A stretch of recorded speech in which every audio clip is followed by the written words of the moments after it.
how ENTPs see the 16 personalities. ENTPs will see ESTPs as excellent partners in crime. These two types are actually pretty similar. I have a close ENTP friend with, I believe, an ESTP father. Me and this ENTP friend, who I've mentioned many times before in other videos, ended up, for a time, working in a similar business area as his ESTP father. So this was an instructive way for me to compare and contrast the differing methods between these two types. Without going into the specifics of the business itself, me and my friend started off thinking that his father's methods and tactics were a little bit on the nose, too direct, too focused on prioritizing the immediate short-term gain from clients. We, on the other hand, had much more grand, strategic aspirations. We wanted to update things and make them more innovative in a systematic way. To cut a long and very eventful story short, we eventually came to see how much wisdom there was in the direct and tangible tactics used by my friend's ESTP father. It was, as it often is, a realization of something already crystallized in old school wisdom, that a bird in the hand is worth 2 in the bush, or 20 in the bush, as the case might have been with us. So ENTPs will see ESTPs as great partners in business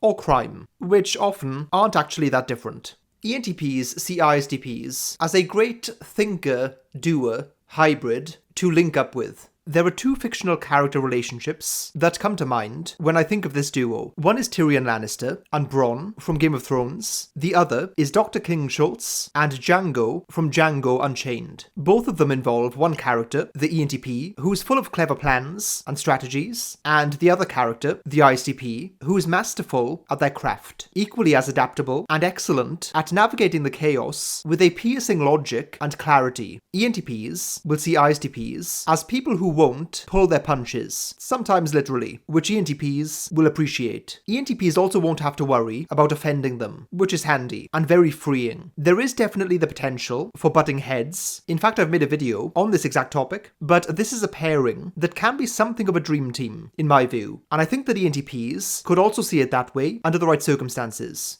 ENTPs see INFJs as people with a different and exotic, yet commensurate type of intelligence. Both are intuitive, dominant types, so that broad imbalance between intuition and sensing is something they share. So they'll both have that preference for inhabiting the ideational realm most of the time. They both also value the functions of TI and FE greatly. Although ENTPs prefer the former and INFJs the latter, there is a lot of overlap. INFJs can come across as more intellectual and logical than people-focused, often, and ENTPs can be much more socially inclined, harmony-fostering, and community-oriented than descriptions make them out to be. People often cite this relationship as one that works really well, and I can see why. Neither type is going to be confused by the other's approach to life, and there's a complementarity in the ways they differ. An example might be ENTPs generating many ideas and INFJs narrowing down on the ones they think have the best chance of working. ENTPs will see INFJs as people who can handle their expansive nature and actually do something worthwhile with it. Both will see in the other something, if not many things, that they admire. ENTPs see ISFJs as a coin flip away from being great or terrible. Just like the ISTJs, ISFJs have a certain brand of toughness and grittiness that ENTPs will admire. Often this manifests in their commitment, dedication, and consistency, things that ENTPs can sometimes struggle with. ENTPs might also see this trait manifest as stubbornness and being overly rigid. This relationship is allegedly the golden pair. These types have the same functions in the opposite order, which, in theory, is supposed to bring each party balance in a relationship. Maturity is a factor that influences the relations between types a great deal. When we are younger, less mature, and not well developed and well rounded in life, we tend to see our strengths and preferences as the best way to approach things. People who take the complete opposite approach might look totally misguided in life. As we become older, and hopefully wiser, we see our weaknesses more clearly, and, therefore, see greater opportunities for symbiotic relationships with people of very differing skill sets. To me, this is a coin flip where things can be great or terrible, and not much in between. It can be idyllic and synergistic, or a situation where both parties are just talking past each other. ENTPs see ESFPs as great playmates in small doses. I'm basing this assessment on anecdotes I've heard from each type about the other. They will typically say something to the effect of, "It's really fun for a while, but eventually the novelty often wears off." These two types have some broad and superficial similarities. When you step back and watch them move through the world, they do operate in relatable ways. All of the EP types, so ENFPs, ENTPs, ESFPs, and ESTPs, will have that slightly, or more than slightly, swashbuckling and chaotic approach to things. But these two types have very different underlying motivations, as well as the potential for big clashes. ENTPs see ENFPs as being like them, minus the left hemisphere of their brain. Whereas ENTPs recognize that they have that cold, detached, and sometimes even ruthless streak underlying their apparent kookiness, ENTPs will look at ENFPs as people who don't have method in their madness, but rather madness as their method. That extroverted intuition, dominance, will always be enough to unite these two types, despite other differences. ENTPs will absolutely adore the creativity that ENFPs are capable of. And because of that FI, individualistic flavour, they imbue their creative exploits with, ENTPs will often be quite entranced. They will even find it inspiring. It will make them, in turn, want to put something of themselves into their work in a more artistic way. ENTPs will also see ENFPs as people who make great adventure buddies, both literally, but also intellectually and creatively. ENTPs see INFPs, for better or worse, as their ethical arbiters. INFPs and ENTPs have a so-called supervisor relationship in the socionics typing system, where INFPs are the supervisors and ENTPs the supervisees. INFPs are strong with NE, the dominant function of ENTPs, but even stronger with FI, which is the blind spot of ENTPs. So there is this constant dynamic where INFPs are drawing attention to things that ENTPs don't value, don't typically care about, and aren't great with. So there's two ways this can go. Either INFPs will curb some of the more amoral, Machiavellian tendencies of ENTPs, or ENTPs will be constantly irked and pestered by INFPs essentially judging them. ENTPs see ISTJs as being a safe pair of hands, but also overly cautious. Often the nature of your dynamic with a type will dictate whether you get along with them. I'll give you two alternatives. One is where an ENTP is working for an ISTJ boss. For the ENTP, that's likely to be frustrating, since the ISTJ will value, prioritize, and expect things that ENTPs will struggle to consistently give or get bored of. ENTPs will want to experiment and take more risks, and therefore have much more failure, disruption, and chaos. But if we flip that dynamic and say that the ISTJ is working for an ENTP, suddenly that's something ENTPs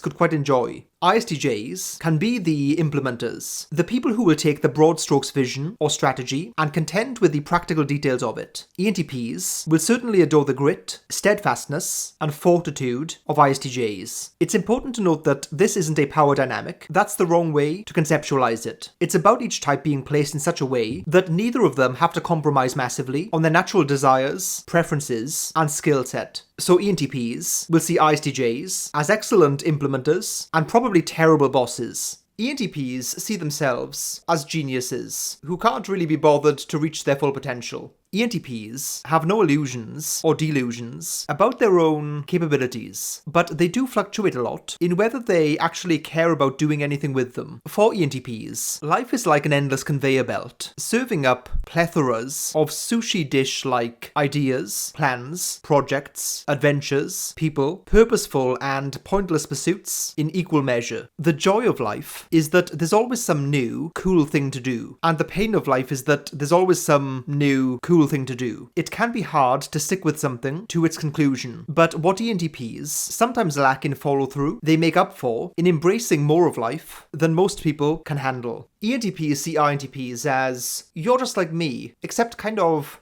quiet. There is a definite mind meld between these two types. They are extremely similar. ENTPs will see them as an ideal person to bounce ideas off, to speculate with, to test theories and hypotheses. This is because ENTPs will see INTPs as people who can keep up with them and go even deeper and mine the depths of whatever the ENTP is speculating about. These interactions have an odd cerebral purity to them. The stuff that so often gets in the way of these things just isn't there with them. ENTPs see INTPs as people deserving of respect for their penetrating insights, breadth and depth of knowledge, and ability to hang with ENTPs in that innovative, problem-solving space. Certain kinds of ENTPs will see ESFJs as excellent social partners, others not so much. Let's start with the bad news. It's entirely possible that ENTPs will see ESFJs as, well, very annoying. The constant prioritizing of social tranquility and community cohesion over candid communication and blunt honesty is something that will divide these two types. ESFJs will often see ENTPs as disruptive forces, people who are just edgy trolls for no apparent reason, which is not entirely inaccurate. However, there is some good news. I think these types can be very similar, in fact. If you consider, let's call it an FE subtype of ENTPs, i.e. an ENTP who values their FE more than usual. That type would be highly social, people-focused, able to temper their sharp and more brutal moments with charm and finesse. They'd be quite ESFJ-like in their vibe. That kind of ENTP would see ESFJs as excellent conduits to all sorts of fun. ENTPs see INTJs as people they have an unusual intellectual camaraderie with, and who represent a different, sometimes darker side of them. These two types are very different on the surface, but when you dig a bit, similarities quickly emerge. They are both NT types, albeit of a different flavour. They are intellectual, ideational, often creative, and driven to understand and influence the world around them. Given the eclectic, scattershot nature of ENTPs and the more focused, disciplined nature of INTJs, this is a meeting of the minds that can be infinitely fruitful for both parties. These types are also the so-called shadow types of each other. They have the same types of functions, intuition, thinking, feeling, and sensing in the same order, but just flipped in terms of whether they are introverted or extroverted. People speculate that when a type is unhealthy or in an unhealthy period in their life, they might go into their shadow type. This might be why some people find it difficult to choose between these two types when typing themselves. If I could cite a fictional character as an example, I'd pick Gregory House from House MD. The debate is often between ENTP or INTJ as his type, both sides claiming him as their own. I've always seen him as a very unhealthy ENTP, kind of like Rick Sanchez, perhaps.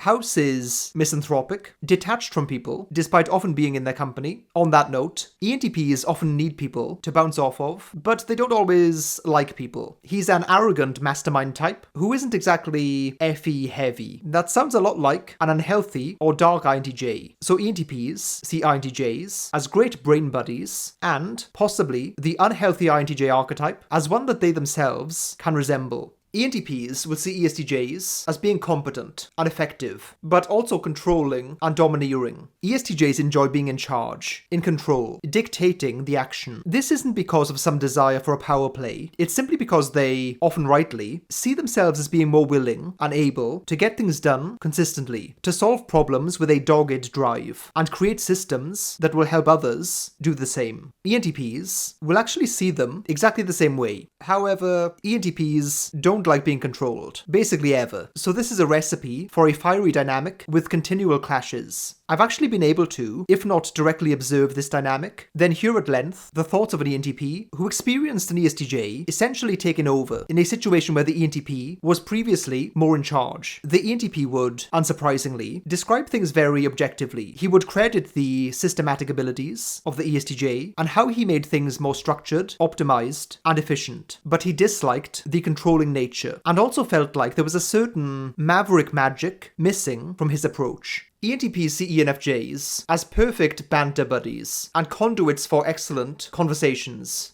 ENTPs adore great conversation. ENFJs are exactly the same way. This is a massive point of connection for them. ENFJs are also brilliant at both kinds of intuition, so they can easily go back and forth with ENTPs in that any-like way. They can playfully poke and prod ENTPs, turning the tables on them in a way that they love. They can match their rhetorical powers and go toe-to-toe with their wit and wordplay. Therefore, ENTPs will see ENFJs as ideal conversational sparring partners. Something which they will greatly value. ENTPs see ENTJs as the other big dog in the yard. I have observed an inherently competitive relationship between these two types. They are both extroverts, often with charismatic personalities, who are fond of innovating, problem solving, and playing the game of life expertly. Obviously, it is entirely possible that these two types will get along great, but because they're both NT types who are equally capable of being forces of nature, sometimes they collide. ENTJs can wield NE extremely well, but don't value it compared to NI. ENTJs want to narrow down on a solution, a strategy, a path forward. They will want to be systematic and structured, and despite their adaptability, won't have a huge tolerance for the ENTP tendency to constantly regenerate new plans and schemes. ENTPs will definitely admire ENTJs for their ambition, decisiveness, and strategic nature, but will often see them as too headstrong and belligerent, and will have a secret or not so secret desire to one-up, outdo, or outsmart them. ENTPs will see ISFPs as people who are fascinating at a distance, but more difficult to understand close up.